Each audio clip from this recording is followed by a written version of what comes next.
Greetings, everyone. It's Dr. Mordecai, and thank you so much for joining me for this episode of Discovering Your Mission with Dr. Mordecai. On today, my guest, Dr. Mary Landon Darden, founder and president of Higher Education Innovation, LLC. Founded in 2015, Dr. Darden has spent her life's work transforming institutions of higher education, supporting fellow educators as we lean forward into what the future calls for us to do to truly transform our students' lives, our communities as a whole. In 2013, CIO Magazine named Dr. Darden one of the 10 most visionary leaders in higher education. And if you have not read her book, Entrepreneuring the Future of Higher Education, you need to read this book. Without further ado, my interview with Dr. Mary Landon Darden. Greetings, everyone. Once again, thank you so much for joining me for this episode of Discovering Your Mission. Today, I have one of the most impressive higher education futurists that are out there. I've had an opportunity to read her book. You've already seen me pub this book in the introduction. It is an amazing piece of work, and we're going to get a chance to talk about this on today. Once again, Entrepreneuring the Future of Higher Education, Radical Transformation in Times of Profound Change. We have with us the author, Dr. Mary Landon Darden. How are you doing, Dr. Darden? I am doing great, Dr. Brownlee. How are you?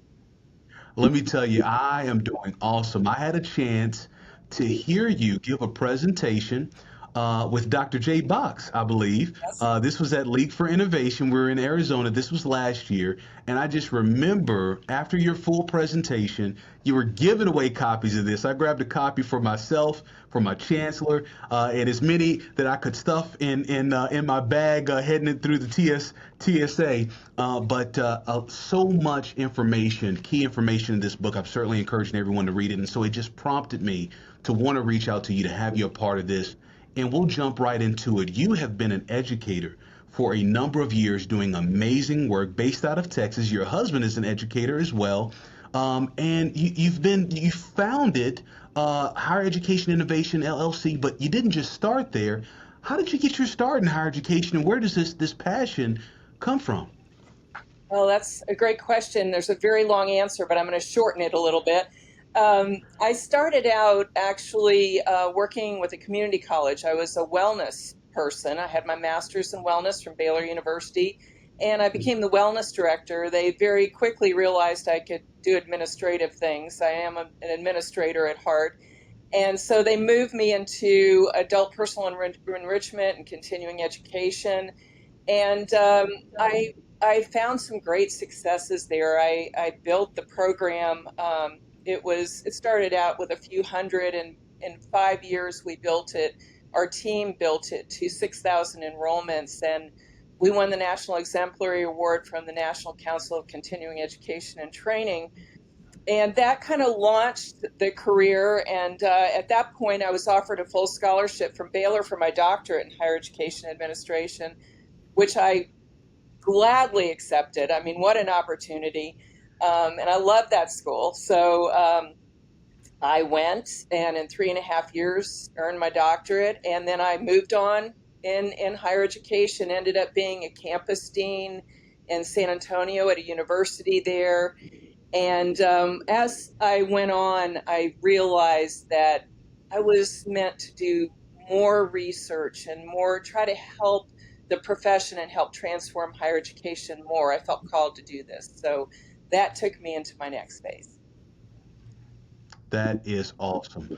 For someone who is watching this and they're saying, okay, she's written books, she's written this book that's being featured today, she's been able to navigate her way through higher education. What wisdom? What are some of those key lessons that come to mind that the listeners and watchers can glean from your experience in terms of advice you have for them along their journey?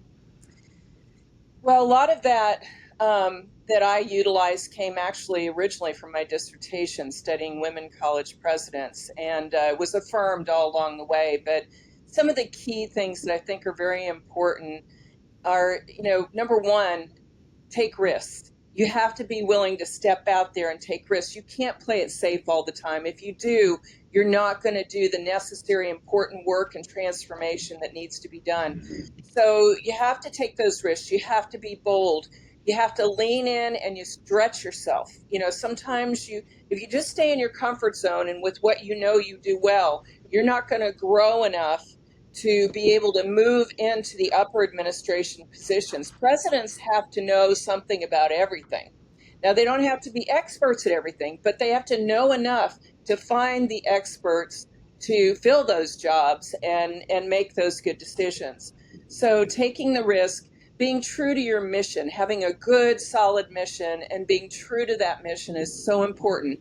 If it's too hard to understand or remember, you need to revisit it and reformulate it, because it should be driving everyone. Everyone should always be able to look at the mission and say, that's where we're going. Our mission at HEI is transforming higher education. So it's very simple and easy to follow, easy to remember. Awesome. So for those that are watching this now and they're excited, they're wanting to learn more about what it is that you do. The website, I'm going to make sure that in the bio of this video, if you're watching this on LinkedIn, by all means, just go back to the original YouTube video. But if you're watching this on YouTube and any of those other channels, look at the bio. You'll get a direct link to HEI. But can you tell us a bit more about the experiences that you provide through HEI? I've had a chance to take a look at your site, but for those that are looking to learn more, what can they expect on how to get engaged with the work that you're doing? Absolutely. And before I get into that, I would like to mention, and I should have mentioned this before, one of the reasons that I got into this was because of my two mentors who told me I needed to do this. One of them is President Emeritus from George Washington University, Stephen Joel Trachtenberg, and the other one you already have mentioned, Dr. Jay Box, who retired 2 years ago as president of the Kentucky Community and Technical College System and came to work with HEI. So we are so blessed to have him. And it is this guidance. And they both told me very clearly, Mary, you need to keep doing the research. You need to help us train the leadership. We're too busy. We don't have time to train all of our presidents and all of our leadership. So that was what guided me into this. And with higher education, innovation, we do mostly working with presidents and helping them to be more entrepreneurial and innovative. We teach innovation engineering. We teach how to step out of that normal box that higher education likes to live in, and which hardly ever changed for hundreds of years. And now we live in a world where you've got to change radically and dramatically. And so we help people to re-envision themselves. We customize things to help, because each institution is unique. There are no two institutions exactly the same or exactly alike. And so we go in and we use similar tools, but we develop processes and coaching that is formulated to help that institution realize its full potential and identity. And of course, we don't work in all areas. We work mostly in student services, with admissions and recruiting, with workforce development, with philanthropy. Of course, I mentioned the innovation work. So it depends on what each college needs. And we always start with an assessment, because you've got to know where you are before you know where you're going to go. And so we thoroughly assess to find out what is going on, what are the pain points, what is needed. And so in that way, we're really kind of unique. And we've had great successes, Dr. Brownlee.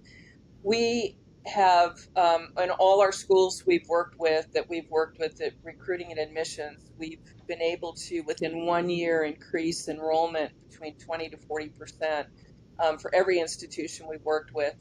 And it's not rocket science. It's not rocket science. It is mostly just assessing where you are and using the research and the tools to know what you need to do to be successful. And so we have been truly blessed and are enjoying making a difference, hopefully. I love it. I love it. We're so grateful for the work that you're doing. I'm about to ask you a few questions from the book, but before I do so, let me jump to this question, because and this is my way to kind of introduce where we're about to go in terms of some of these questions with the book.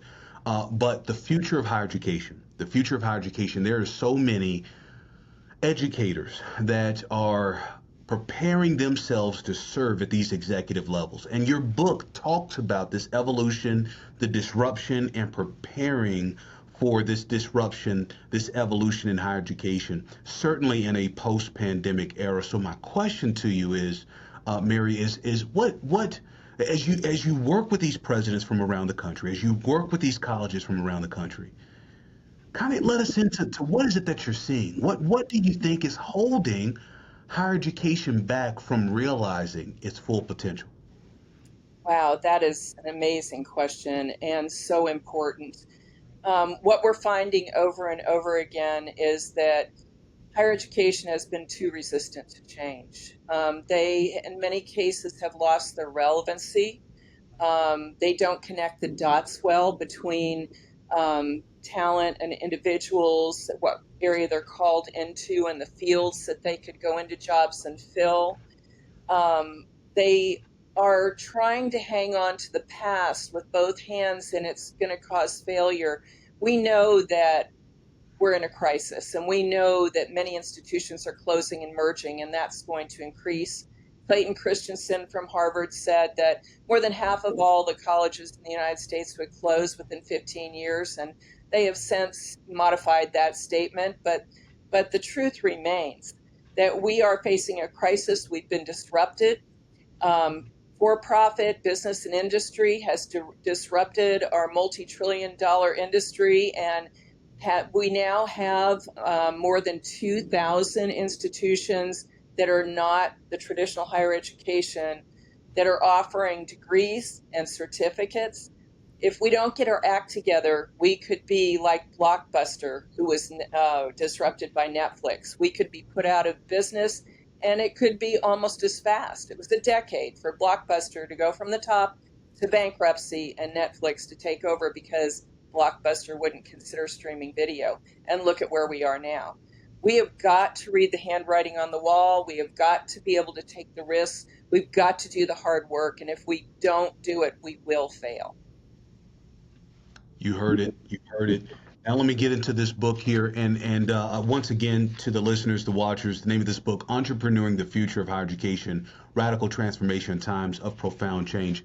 During the presentation that I heard at League for Innovation Arizona, you and Dr. Box there defined entrepreneuring. Can you kind of it's a concept that you don't really hear it in higher education. You hear being an entrepreneur in businesses, but in the business industry, but not necessarily higher education. Can you kind of bring us into why did you intentionally choose that word, and you define that word as well in the book? Yes, and it's so long. I mean, if I were to tell you what it is, it would take me a few minutes to read it. So really, what it is in a nutshell, it's intended for higher education to do what business and industry has done, to step out of the box, to be creative, to be innovative, to find new solutions. Our world is changing so quickly. Most of the jobs that are going to be out there that we need to prepare for, we barely know what they are. Most people don't know what they are. An example of this is the VTOLs, virtual takeoff and landing vehicles they're going to be put into play within the next year and a half. And we will start having regional transportation via VTOL, electric well, you call them airplanes, but they have those little propellers, and they'll be electronic as far as navigation, and they all will be electric in power. And we will have landing stations about every 20 miles for those to land, and they will replace the regional airlines. We are going to electric pretty much everything, even shipping and cars. Our roadways are going to change. They will be transmitting electricity through new surfaces. There's a new graphene surface that's going to be used that it actually has about 3 times the PSI of concrete, and and can conduct electricity. So I mean, it's such radical change. I mean, I can't even scratch the surface on this, but we as higher education need to be preparing people to go into these jobs, to do the manufacturing, the development, the design, the maintenance, and to be creating the future, because it's moving away from us and we need to catch up quickly. You know, one of the things you also talk about in the book, and I'm just flipping through here. I've got highlights and written notes all over this book here. But one of the things that you talk about that's holding higher education back in its leadership is fear. It's this idea that while change is happening around us, the risk aversion on this approach, certainly I would think that any future president, any future executive, any future educator that's listening to this, watching this, we got to talk about fear and unpack fear for just a moment. What do you think is driving that fear? Well, a lot of people, as you know, are afraid of change. So, and people that go into higher education, it's been my experience that those aren't your, generally speaking, your folks that are terribly comfortable with a great deal of change.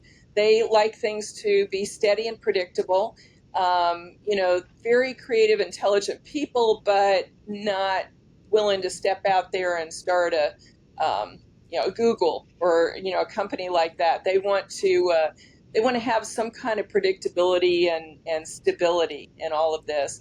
I'm kind of an outlier because I am an entrepreneur. I always have been, but I've always been drawn to the mission of education because I believe that education is the great game changer. I believe that's how we're going to change the world, raise people out of poverty, feed people. And so it is a mission for me. It's a personal mission, and I've um, combined that with entrepreneuring. So the fear is a real barrier. It's the greatest barrier for our students. A lot of people say, well, money. No, money is the biggest barrier. Well, money is the greatest fear that they have. Fear is the greatest barrier, but the greatest fear they have is affordability. They know that they're going to incur great debt if they, have to borrow money, and most of them do. 90 something percent do. And so um, fear's a huge barrier. We're going to have to be bold. We're going to have to step up, be brave. We're going to have to take the chances. Um, we have certain failure ahead of us if we don't. So what really is the risk? If we know without taking the risk we will fail, then certainly it's the only option for us. I love that. Be brave without taking the risk. I'm writing this down. Without taking the risk, we will fail. I love it. I love it. I love it. Here on page 110, I've got to read this and give you an opportunity to provide some additional context here. He says, outstanding future-driven leadership with an exemplary vision is the most essential piece of the transformation puzzle. A fully prepared, capable, strong, trusted visionary leader can inspire hope, forge and illuminate the path, and boldly lead an institution to the future promised land. Where do those words come from? It sounds like hope. I'm hearing optimism, but I'm also hearing this statement of responsibility for those that are stepping up and serving in these roles. Absolutely. Total preparation is necessary, and total transparency here. A lot of people ask me, how long did it take you to write this book? And honestly, it really only took me a little more than 3 months to write it because I had it all in my head, and I felt called. I'd felt the calling to write this for a long time, but sometimes when something needs to be said, I've had the opportunity to sit down and write things, and it flows out of me. And I know that this is being given to me. It's not coming just from me, but I really believe that I have been called to do this and that I've been given a lot of this, and it just flows out of me when I do this, the writing. Um, but yeah, that preparation, and that I know that not everybody can do that. Not everybody can be comfortable with stepping into that role, but there are people that were not only called to do this, but they were made to do this. There are natural leaders who have been given the gifts that are required for great leadership. And it's important for those people to accept that call and to Mm. be able to boldly step forward. And that's, we always have the option to say no. Um, but there's a time when we know that it's our turn. Everybody has to lead at some point. And of course, a university is one of the hardest things to lead, as you know. You well know that. And um, I encourage people to prepare themselves fully, to step out there to do the difficult work and preparation that's necessary. Certainly you need the formal education, but you need far more than that. You have to do the reading, you have to have the experience. It's not for the faint of heart, as Stephen Joel Trachtenberg often says. Well, listen, this is a great segue from my very last question that I have for you. I feel if I could, I'd take us another hour. There's just so much to unpack in this book. But my final question I love to ask guests, and that is what is your personal mission statement and why? You've kind of led us into a bit of that calling, the mission-driven aspects of this work. But what's your personal mission statement and why? My personal mission is really to make as much of a difference as I can with the time that I have on this earth. Be a positive force for good, for change, and to help as many people to move forward in that process as possible. Um, I am close to retirement age, and I'm not retiring yet because I feel like my work is not done. And until I feel that it is finished and completed, um, then I will retire. But for now, I feel like I still have something to give, and so I'll keep giving. Ladies and gentlemen, that concludes my interview with the amazing Dr. Mary Landon Darden. Thank you, Dr. Darden, so much for your time. Thank you. Thank you. Dr. Darden, once again, thank you so much for your time and wisdom shared. At this point in the show, I'd like to share with you my 3 key takeaways, and I also want to encourage you to find your key takeaways. But here are my 3.